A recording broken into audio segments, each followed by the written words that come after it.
Assalamualaikum warahmatullahi wabarakatuh. Selamat sore pemirsa TVRI dimanapun Anda berada. Senang sekali saya Muhammad Farisi dapat menemani Anda dalam acara dialog Apa Kabar Jambi, Kamis 20 April 2023. Dan tema kita hari ini adalah Nyaman Mudik 1444 Hijriah. Ada dua narasumber yang nanti akan berdialog bersama kita ya, di studio TVRI. Yang pertama saya perkenalkan ada Kepala Dinas Perhubungan Provinsi Jambi, Bapak Ismet Wijaya. Assalamualaikum Pak Ismet. Waalaikumsalam warahmatullahi wabarakatuh. Masih baru pulang, belum pulang kerja nih Pak. Belum.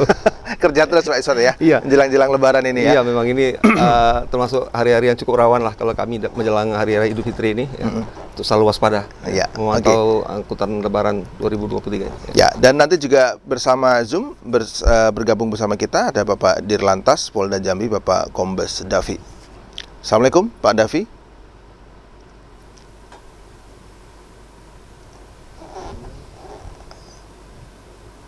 Ya, bisa didengar suaranya?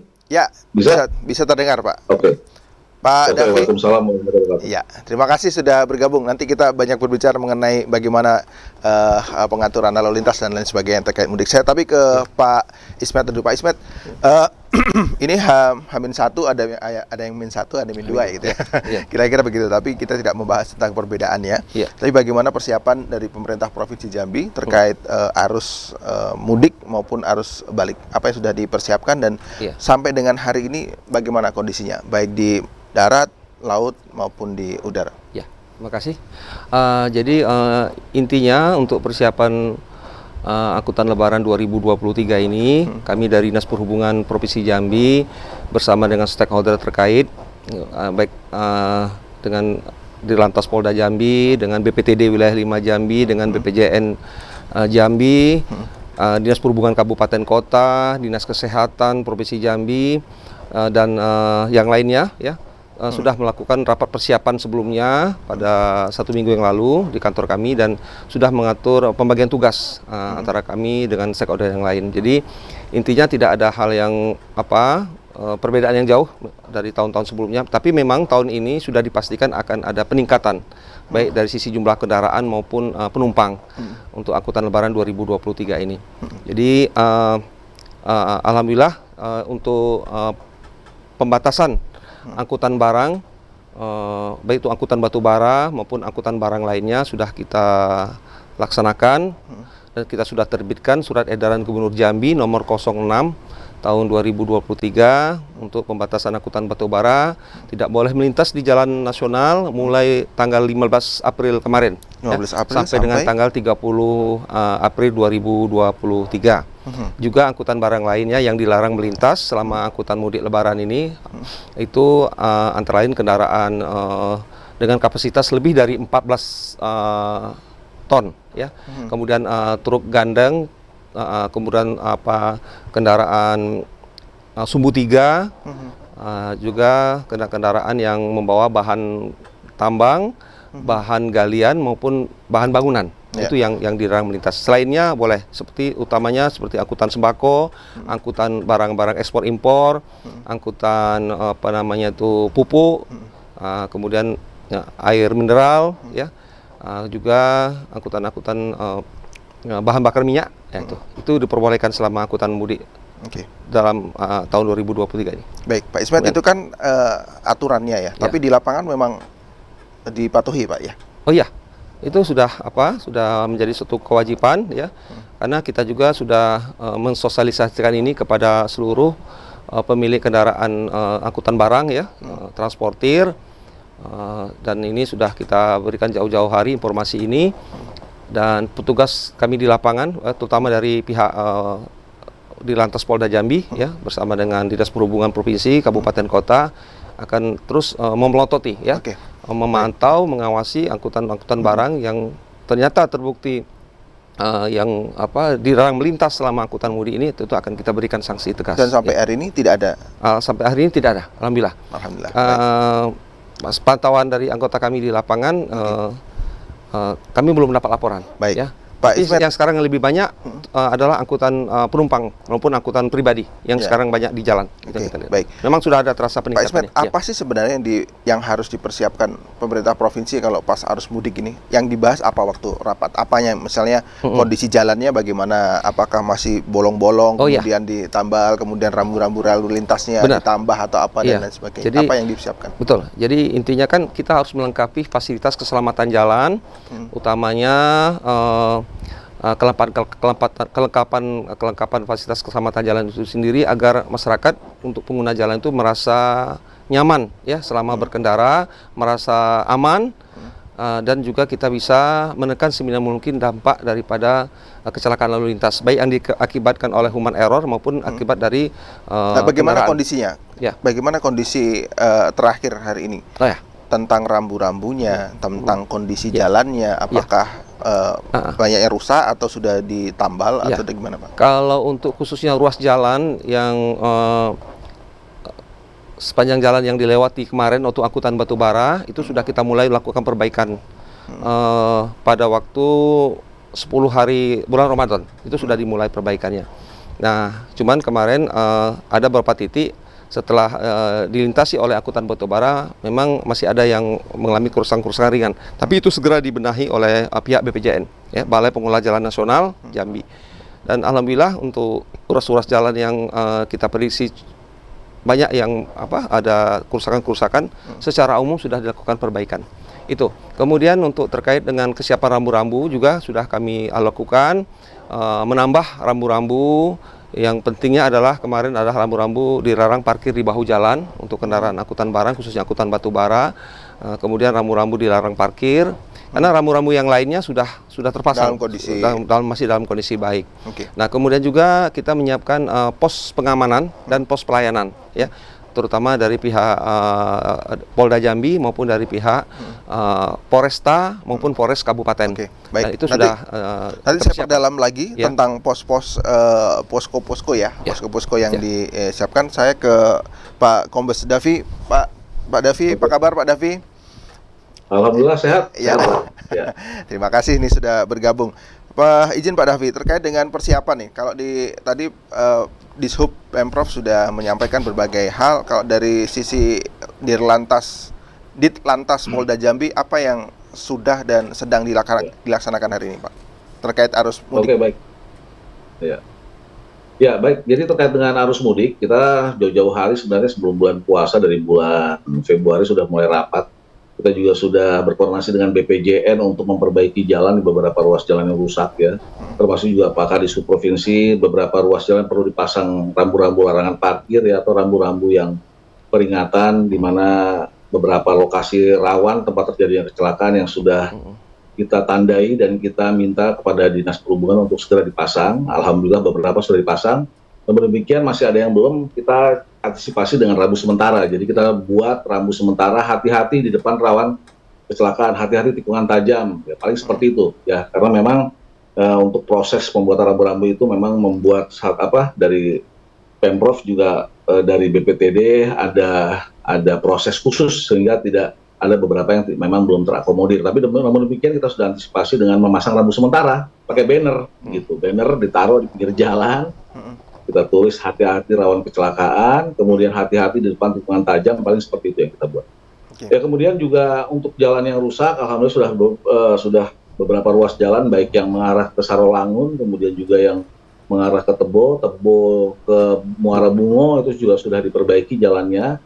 Namun demikian memang di daerah Batanghari karena memang daerah pengawasan angkutan batubara masih terjadi juga walaupun sudah diperbaiki masih ada keretakan dan juga tentunya masih ada juga jalan yang rusak yang belum sempat diperbaiki. Ya kemarin itu memang ya ini resiko karena memang ada kebijakan angkutan batubara yang mau tidak mau ya pastinya jalan itu pasti ada yang belum sempurna begitu, sudah diperbaiki tapi tidak lama kemudian rusak lagi. Nah ini Pemprov saya monitor sudah Pak Gubernur dengan Pak Kadisub dengan Dinas PU dan juga BPJN itu saling bahu-membahu untuk bisa memperbaiki itu. Namun demikian kalau toh memang ada jalan yang bergelombang atau masih ada yang rusak, itu kita pasang rambu-rambu sementara, kita informasikan kepada pengemudi bahwasanya di depan ada terdapat jalan bergelombang sehingga harus lebih berhati-hati seperti itu. Atau kita pasang traffic pun. Ya, saya minta juga Pak Kadisub, nanti kita sama-sama Pak, ada Siap. beberapa ruas juga yang memang harus kita antisipasi di wilayah Batanghari, Ya. terutama menjelang Tembesi, kemudian juga apa namanya di jembatan Kembar ya, Ya. jembatan Kembar itu masih ada jalan yang rusak yang perlu nanti kita antisipasi bersama. Hmm. Namun demikian secara umum memang sudah diperbaiki gitu Pak ya. Hmm. Nah kemudian terkait yang paling penting saat ini kita sekarang betul-betul melaksanakan bersama-sama dengan stakeholder, Pak Kadisub juga dengan apa namanya dengan Balai Pemeliharaan Jalan, kemudian juga dengan TNI ya, kita sama-sama sekarang sedang betul-betul pengamanan, terutama di ruas jalan dengan membangun pos pengamanan. Jadi ada pos pengamanan, ada pos pelayanan, ada pos terpadu seperti itu. Jadi kalau pos Apa pengamanan bedanya, itu, Pak? ya. Jadi kalau pos pengamanan itu adalah pos pengamanan di mana kehadiran petugas itu betul-betul dekat dengan masyarakat, ya terutama pada situasi arus mudik atau arus balik, sehingga pada ruas jalan nasional atau ruas jalan provinsi itu ditaruh pos-pos di sana yang dinilai adalah rawan, di sana adalah rawan kriminalitas, ya dimungkinkan ada kerawanan kriminalitas, ada rawan juga kecelakaan, ada rawan juga kemacetan, sehingga ditaruhlah pos pengamanan tersebut lebih dekat ke masyarakat, sehingga kita di sini ada mendirikan sekitar 30 pos pengamanan sepanjang ruas jalan nasional yang tergelar mulai dari perbatasan dengan Palembang sampai dengan juga ke arah Riau dan juga ke arah Bengkulu dan juga ke arah Sumatera Barat. Itu ada 30 pos pengamanan dengan ditambah ada sekitar 16 pos. Tadi pengamanan, ada pos pelayanan lagi. Nah, pos pelayanan. Pos pelayanan ini lebih banyak dia fokusnya di tempat-tempat wisata gitu, pos pelayanan. Nah, kemudian ada lagi nih 3 pos terpadu. Nah, pos terpadu ini adanya di bandara seperti itu. Ya, di bandara, kemudian juga di mana? Di Tanjab Bar ya, seperti di pelabuhan itu juga ditaruh pos terpadu, di mana di sana memang terpadu berkoordinasi antara pihak kepolisian, kemudian pemerintah provinsi dan juga stakeholder lainnya. Itu. Tapi semua rata-rata memang itu diisi oleh tidak hanya kepolisian tapi semuanya terpadu. Hanya bedanya kalau pos pelayanan itu lebih di tempat-tempat wisata, pos pengamanan di ruas jalan atau tempat-tempat yang rawan, kemudian pos terpadu tadi memang seperti di bandara itu dibutuhkan oleh beberapa instansi memang berkepentingan yang ada di situ, seperti itu. Baik, Pak Davi, kalau kita bicara Provinsi Jambi ini ada 11 kabupaten kota, Pak. Artinya berdasarkan pengalaman tahun yang lalu misalnya, mana yang paling sibuk nih Pak, jalan yang paling rame gitu kan, mudiknya yang kemana dan titik-titik rawannya di mana saja Pak? Misalnya mungkin di Kerinci mungkin longsor mungkin ya, jadi mungkin ada antisipasi di sana atau di tempat yang lain bagaimana gitu Pak? Baik, jadi kita kalau untuk berbicara masalah kerawanan ya, itu mulai dari kerawanan saat ini sih sebenarnya semenjak kita kan sudah hilangkan angkutan barang dan angkutan batubara, sehingga kalau untuk apa namanya kerawanan kemacetan sebenarnya itu sudah bisa teratasi dengan tidak adanya atau tidak beroperasionalnya angkutan batubara. Itu kami pastikan sudah jelas, itu sudah sangat membantu untuk tidak terjadi kemacetan. Justru saat ini kemacetan sering terjadi, kerap kali terjadi, yaitu di mana menjelang di wilayah Batanghari ya, wilayah Batanghari itu menjelang Tembesi itu ada pasar tumpah, tapi untungnya hari Rabu saja. Jadi kemarin itu memang sempat terjadi kemacetan, tapi 1 jam kemudian kita bisa mengantisipasi dan alhamdulillah hanya hari Rabu saja, tidak ada hari-hari yang lain. Nah kemudian yang kedua adalah di Kota Jambi. Di Kota Jambi justru di pusat-pusat perbelanjaan seperti WTC, kemudian juga di mana? Di Jamtos. Nah itu yang menjadi perhatian. Kalau di ruas jalan nasional sampai hari ini memang sudah ada peningkatan volume kendaraan, baik yang menuju ke mana, ke Sumatera Barat, menuju ke Riau, menuju ke Bengkulu sudah ada peningkatan. Namun demikian masih lancar. Nah yang potensi rawan terjadinya, yang perlu kita antisipasi adalah rawan kecelakaan. Kecelakaan kenapa? Kecelakaan ini yang perlu diantisipasi. Termasuk adalah yang kedua, yang tadi sudah Bapak sampaikan, betul di Kerinci itu ada beberapa titik yang rawan longsor yang perlu diantisipasi, sehingga memang pada lokasi-lokasi tersebut kita tempatkan pos pengamanan. Seperti di Kerinci itu ada pos pam di Desa Dendeng ya, kemudian ada pos pam Makmat, saya juga kurang yang jelas Kasat Lantas lebih paham ya. Kemudian juga dengan pos pam dekat jembatan Kerinduan ya, itu adalah yang memang pos pengamanan yang memang untuk mengantisipasi tadi terjadinya potensi kecelakaan dan juga adanya bencana alam, misal tanah longsor, itu di daerah Oke, Kerinci. baik. Kemudian di lokasi yang lain seperti di menjelang antara antara Tebo dengan Muara Bungo, itu ada beberapa titik yang memang didirikan pos pengamanan karena memang jalan tersebut adalah jalan yang potensi kecelakaan karena memang tikungan tajam dan cukup cukup gelap di sana. Ya. Jadi sehingga berpotensi rawan kriminalitas dan juga potensi rawan kecelakaan. Ya. Jadi ditempatkan di sana ada 2 pos pengamanan. Seperti itu, Pak. Baik. Jadi kalau secara umum kalau untuk kemacetan alhamdulillah bisa teratasi dengan adanya kebijakan yang sudah ditentukan. Kemudian untuk kecelakaan itu yang perlu diantisipasi. Baik, Pak Davi. Sehingga, Ya, Pak Davi, kalau kita bicara rawan kriminalitas, apakah ada sebenarnya Pak Davi, dan di titik-titik mana rawan kriminalitasnya dan apa langkah yang dilakukan Polda? Karena saya lihat beberapa di daerah lain Kapoldanya bilang jangan ragu-ragu, tembak tegas bila ada kejahatan. Tapi nanti Pak menjawabnya, kita harus jeda dulu. Pemirsa jangan kemana-mana, tetap di Dialog Apa Kabar Jambi.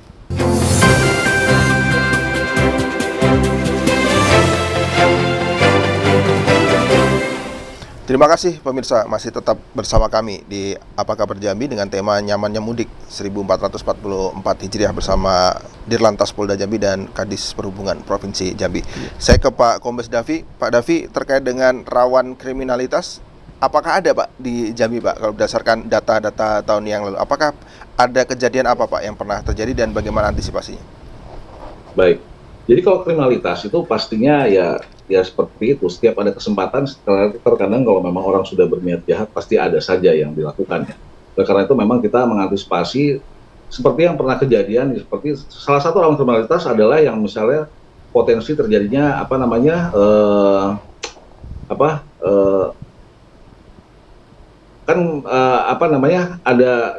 beberapa lokasi yang memang itu memang salah satu potensi balapan liar, Pak. Balapan liar itu termasuk kriminalitas juga.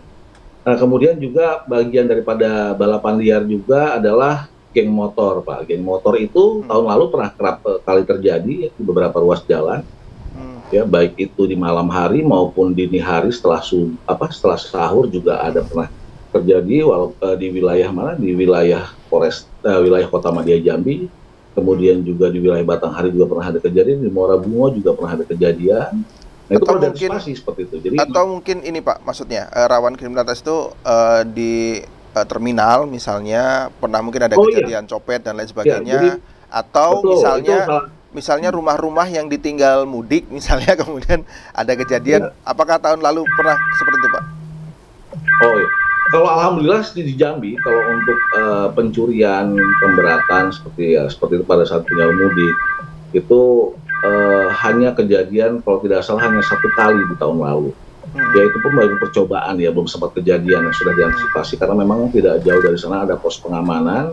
Kemudian memang petugas yang di pos tidak hanya Polri, TNI dengan juga yang terlibat itu kita atur untuk mereka patroli jalan kaki. Jadi memang pos pengamanan, pos pelayanan itu tidak hanya duduk di pos saja. Mereka itu punya tugas untuk patroli jalan kaki secara bergantian, berdua, berpasangan dengan disubnya, dengan TNI-nya, begitu ya, atau mungkin ya dengan termasuk juga dari adik-adik pramuka seperti itu ya. Standby paling hanya dari dinas kesehatan. Kesehatan memang kalau ada apa-apa mereka harus. Jadi memang itu kita antisipasinya tidak hanya masalah pengaturan saja, tidak masalah kemacetan, tapi juga justru lebih kegiatan untuk mengantisipasi rawan kriminalitas. Jadi gangguan Kamtibmas berbentuk masalah ya, termasuk tadi juga di terminal kita juga ada pos pelayanan terpadu. Terpadu itu salah satunya adalah di terminal. Di terminal itu ya dengan dinas perhubungan dengan apa ya, kita tidak hanya duduk saja di sana, tapi juga bersama-sama kita tetap memantau perkembangan situasi. Bahkan supir bus aja kita lakukan tes urin itu. Ya, seperti itu maksudnya. Jadi memang segala macam bentuk gangguan kriminalitas, gangguan potensi yang lain ya kita antisipasi dalam melalui pos tadi. Karena sudah didekatkan semua dengan jalan, didekatkan dengan tempat-tempat keramaian, yaitu menjadi sasaran, termasuk juga rumah-rumah yang ditinggalkan. Tapi kalau untuk rumah yang ditinggalkan untuk Kota Jambi justru ya kita yang didatangi gitu ya, yang didatangi orang pada datang ke Kota Jambi dan juga tentunya atau juga memang dari Kota Jambi kita monitor ada beberapa juga yang meninggalkan, mereka kembali datang ke kabupaten atau kecamatan untuk bersilaturahmi di kampungnya masing-masing. Tapi alhamdulillah kejadian tidak ada. Kalau untuk kejadian tidak ada, justru yang kita antisipasi adalah ya kejadian yang memang yang potensi yang sifatnya berkelompok, misalnya balapan liar saat pagi hari itu kan karena memang mengganggu, membuat orang tidak nyaman begitu. Ya, baik. Itu yang perlu ya, seperti baik Pak Davi, saya ke Pak Ismet lagi. Pak Ismet, ini kan biasanya banyak transportasi umum yang digunakan, baik di darat, di laut maupun kalau di udara itu mungkin lain ya pemeriksaannya. Tapi kalau di darat, apa yang dilakukan di Sub, Pak? Ngecek kendaraannya, kemudian kemarin kalau tidak salah di Tungkal ada kejadian Pak ya, ada kecelakaan juga misalnya. Ini jangan sampai orang mau mudik ketemu keluarga justru terjadi bencana gitu. Apa yang sudah dilakukan Pak? Antisipasi terkait dengan bannya mungkin, olinya apa segala macam, termasuk pengemudinya Pak. Tadi ada tes narkoba, betul Pak ya? Oke, betul. Baik Mas Faris. Jadi sebagaimana aturan yang sudah dibuat oleh Menteri Perhubungan ya, Peraturan Menteri Perhubungan terkait dengan aturan kelaikan kendaraan ya, angkutan umum. Jadi ada namanya kalau kita ini pemeriksaan kelaikan kendaraan atau ramcek ya.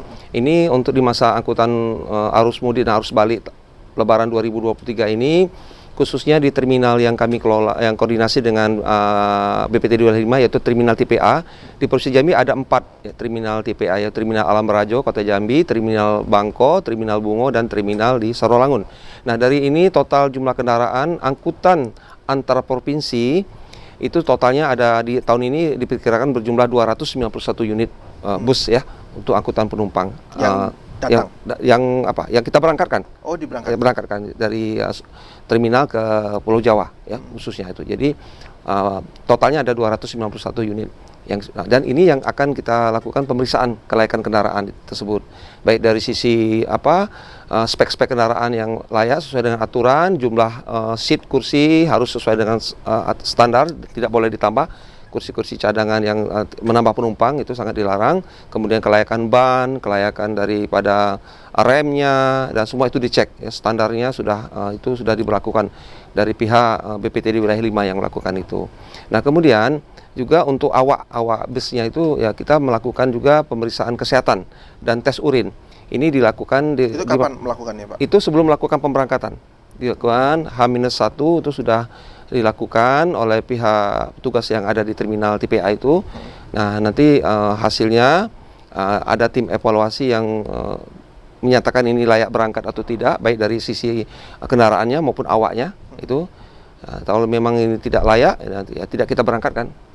Sambil kecuali sudah dilakukan perbaikan sesuai yang diminta oleh petugas. Kalau sopirnya ya jelas kita ganti sopir yang sehat dan memang bebas dari narkoba itu. Pak Ismet, kalau di laut bagaimana Pak? Kan kita rawan juga nih. Yang di laut kan di Tanjung Jabung Barat ya, khususnya ya. Kalau di laut tidak seperti kita di darat ya. Jadi kita ada Pelabuhan Roro, di mana pelabuhan ini juga kapal-kapal yang mengangkut penumpang maupun mengangkut kendaraan yang menuju ke Tungkal maupun yang menuju ke Kabupaten Lingga. Jadi kalau masalah pemeriksaan daripada itu sudah dilakukan standar ya, karena setiap persetujuan izin belayar atau surat izin belayar yang dikeluarkan oleh BPTD wilayah 5 itu baik dari sisi kelayakan kapal maupun nahkoda berserta awak-awak kapalnya juga itu dilakukan juga sesuai dengan aturan ketentuan. Ya. Baik. Terkait dengan ini Pak Ismet, posko tadi ya yang disampaikan. Nah, apakah di posko-posko tadi juga ada perlu rest area ya? Kalau di tol memang ada rest area ya. Tapi kalau di Jambi ini perlukah Pak gitu, ada titik tertentu untuk rest area yang dipersiapkan? Kemudian ada bengkel-bengkelnya mungkin sekalian, ada tukang pijatnya atau apa, atau kerjasama dengan beberapa dealer mobil yang persiapan di situ juga. Itu hanya ada di Jawa atau di Jambi juga ada Pak seperti itu? Kalau di Jambi tidak seperti sekomplit di Jawa ya, kalau saya lihat itu. Karena kalau di Jawa itu juga didukung oleh sponsor-sponsor seperti operator seluler juga dari pihak-pihak Toyota atau jenis-jenis merek-merek kendaraan ya, itu juga menyiapkan itu. Tapi kalau di Jambi, kalau rest area kita juga sudah menyiapkan khususnya di lokasi di Jembatan Timbang di Tembesi. Itu kita jadikan rest area juga untuk tempat masyarakat kita istirahat, dan di situ juga ada pelayanan informasi di situ karena ada posko juga di situ. Dan juga kalau tempat-tempat yang lain seperti di tempat keramaian itu seperti yang dikatakan oleh Pak Dirlantas tadi, pos pelayanan itu kebanyakan tidak melayani seperti yang Mas Faris sampaikan tadi. Jadi hanya sifatnya personil aja yang kita siapkan kalau memang dibutuhkan. Yang posko yang di pinggir jalan raya tadi, jalan nasional tadi, itu isinya apa Pak? Dan itu 24 jam ya? Itu 24 jam. Siapa saja yang ada di situ dan aktivitasnya apa gitu? Apa duduk saja atau gitu. apa yang pengatur lalu lintas juga? Jadi kita ada juga kerjasama dengan pemerintah kabupaten kota, di mana pos terpadu itu yang kebanyakan kalau untuk dalam rangka pengamanan arus mudik, arus balik ini di masa Lebaran ini kita memang pos terpadu itu yang di mana personilnya gabungan. Ada dari TNI, Polri, dari Dinas Perhubungan, dari Satpol PP, dari Dinas Kesehatan maupun dari Ormas ya yang mendukung itu. Nah, jadi sifatnya memang menunggu kalau memang ada keluhan masyarakat gitu kan, datang dan segera untuk menindaklanjuti kalau ada pengaduan di lapangan langsung. Nah, juga kalau memang terjadi kemacetan, ada hal-hal yang bisa dibantu, ada call centernya di situ, nanti bisa datang sesuai dengan yang diminta oleh masyarakat, asal lokasinya tidak terlalu jauh, masih bisa dijangkau. Artinya masih ada wilayah dari pos itu. Kalau jauh itu akan dialih oleh pos yang lain. Pak Davi masih bersama kami, Pak? Ya, Pak Davi, biasanya kan ada beberapa kecelakaan yang diakibatkan oleh mungkin sopirnya ngantuk atau memang tempatnya rawan dan lain sebagainya. Apa tips dari Pak Davi terkait dengan pemudik ini? Apakah harus berhenti dulu atau ada senam-senam khusus atau bagaimana supaya mengantisipasi supaya tidak terjadi hal-hal yang tidak diinginkan? Tapi nanti Pak menjawabnya, kita harus jeda dulu. Pemirsa jangan kemana-mana, tetap di Dialog Apa Kabar Jambi.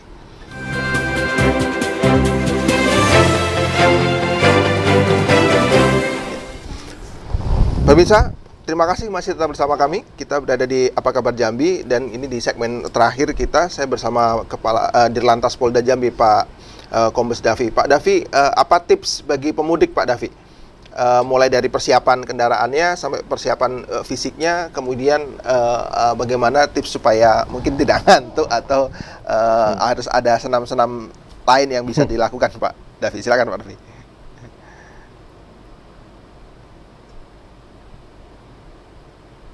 Lupa. Pak David, suaranya belum terdengar.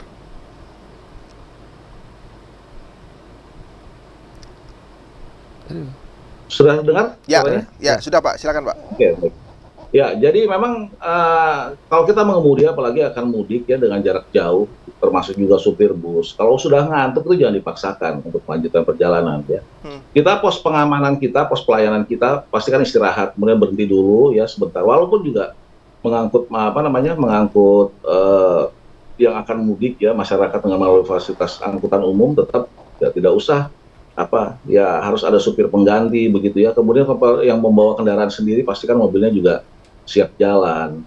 Ya, seminggu sebelumnya atau mungkin beberapa hari sebelumnya sudah dicek semuanya, masalah akinya, masalah olinya, masalah remnya terutama juga begitu.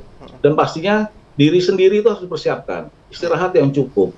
Ya, kalau perlu ya makan pada saat memang kalau bulan puasa ya sahur makan minum vitamin seperti itu ya. Kemudian kalau memang sudah ngantuk berhenti saja, kita pos pengamanan kita rata-rata itu kita siapkan yang bergabung dengan Disub dan juga stakeholder lainnya, itu rata-rata semuanya ada space ya, ada tempat minimal ada bisa parkir untuk 3 sampai 4 kendaraan masih bisa untuk parkir, untuk istirahat. Ya, kemudian juga kalau memang butuh bengkel, melanjutkan yang tadi juga ya, maksudnya tadi melengkapi Pak Kadisub, itu Pak Kadisub, jadi kita sudah berkoordinasi dengan bengkel terdekat. Jadi kalau misalnya ada kendaraan yang rusak, itu sudah ada nomor telepon di pos pengamanan kita, pos pelayanan, itu sudah ada nomor telepon bengkel gitu ya. Kemudian juga kalau sakit sudah ada obat obat yang untuk mengantisipasi awal juga di setiap pospam juga sudah tersedia seperti itu. Jadi memang intinya adalah siapkan diri, siapkan mobil, kendaraan. Kemudian pastinya kalau ngantuk jangan dipaksakan, harus istirahat, gitu aja. Oke, baik. Kalau tips untuk pemudik yang meninggalkan rumah nih Pak, ini rumahnya harus gimana? Oh iya. Oke. Gimana Baik, Pak? jadi kalau untuk tips yang meninggalkan rumah, pastikan rumah itu ditinggalkan, ya setidaknya diinformasikan kepada kepala lingkungan atau kepling kalau misalnya di Jawa ya. Kalau misalnya di sini mungkin kepada RT-nya atau setidaknya dengan tetangganya yang tidak melaksanakan mudik begitu. Nah, kemudian memang alangkah baiknya sempatkan datang saja ke pospol atau ke pos pengamanan atau pos pelayanan yang terdekat dengan rumahnya, sampaikan bahwasanya saya berada di ruas jalan ini, ya saya dengan nama siapa, kemudian saya berapa orang akan pergi melaksanakan mudik, sampaikan dengan pos pengamanan terdekat atau pos polsek terdekat, ya kemudian ya sampaikan sehingga kita dengan mengetahui bahwasanya lingkungan tersebut ada beberapa keluarga yang memang melaksanakan mudik sehingga betul-betul dilaksanakan patroli. Jadi yang memang kawasan yang memang ada terdapat keluarga yang mudik itu menjadi prioritas ya untuk dilakukan patroli jalan kaki dan juga patroli dengan kendaraan untuk betul-betul diantisipasi kerawanan-kerawanan yang mungkin terjadi di khususnya masalah pencurian dengan pemberatan ya seperti itu. Jadi dilaporkanlah dengan kita. Baik Pak Davi, sekaligus closing Pak, apa yang ingin Bapak sampaikan Pak ke masyarakat terkait dengan arus mudik ini Pak supaya berjalan tertib dan lancar Pak? Ya. Baik, jadi untuk arus mudik ini ya pada masyarakat pengguna jalan khususnya ya yang melaksanakan mudik dan juga nanti arus balik ya kembali lagi pastikan kita dalam keadaan sehat, pastikan kendaraan kita juga sehat ya. Kemudian kalau ngantuk istirahat, kemudian juga apabila kita meninggalkan rumah laporkan dengan petugas ya baik yang berada di pos pengamanan atau pos pelayanan dan juga tentunya di polsek ya mana yang terdekat. Tidak harus semuanya, salah satu saja mana yang terdekat. Yang jelas kita akan dengan adanya laporan maka kita akan memantau rumah-rumah yang ditinggalkan untuk bisa aman, tidak terjadi apa-apa. Kemudian juga pastikan rumah ditinggalkan dalam keadaan tidak, ya maksudnya jangan sampai kompornya menyala gitu ya, kemudian airnya tetap hidup begitu, itu bisa menjadikan masalah baru nantinya. Baik, terima kasih Pak Davi atas sudah hadir di studio TVRI dan selamat bertugas kembali, semoga selalu sehat. Amin. Ya, Pak Ismet, closing statement juga, 1 menit aja. Ya, kira-kira apa yang ingin disampaikan ke masyarakat? Intinya kami dari Dinas Perhubungan Provinsi Jambi menghimbau kepada masyarakat calon penumpang untuk angkutan umum, ya khususnya baik itu yang angkutan antar provinsi maupun angkutan dalam provinsi. Jadi intinya dalam memilih kendaraan angkutan umum, pilihlah kendaraan angkutan umum itu di loket-loket resmi dan juga atau di terminal-terminal yang sudah ada penjualan tiket di sana. Nah, jangan sampai memilih kendaraan di tengah jalan ya, di tempat-tempat yang bukan resmi dan juga menaiki kendaraan yang bukan kendaraan angkutan umum resmi ya atau plat hitam. Ini kami himbau jangan sekali-sekali karena ini juga bisa menjadi pangkal masalah ya terjadinya tindak kriminal dan juga adanya pemanfaatan dari sisi kalau memang itu betul memang niatnya tidak baik, tapi juga nanti bisa dari sisi harga tiket yang bisa membuat masyarakat terpaksa membeli ya, walaupun belinya melalui kendaraan yang bukan kendaraan umum yang resmi. Itu aja. Jadi itu kami himbau. Terima kasih. Terima kasih sekali lagi Pak Ismet sudah hadir dan selamat bertugas. Semoga mudik ini berjalan dengan lebih tertib dan lancar. Terima kasih. Demikian tadi pemirsa dialog kita mengenai nyaman mudik di Lebaran 1444 Hijriah. Dan saya Muhammad Farisi, terima kasih atas perhatian Anda. Sampai jumpa. Wassalamualaikum warahmatullahi wabarakatuh. Waalaikumsalam warahmatullahi wabarakatuh.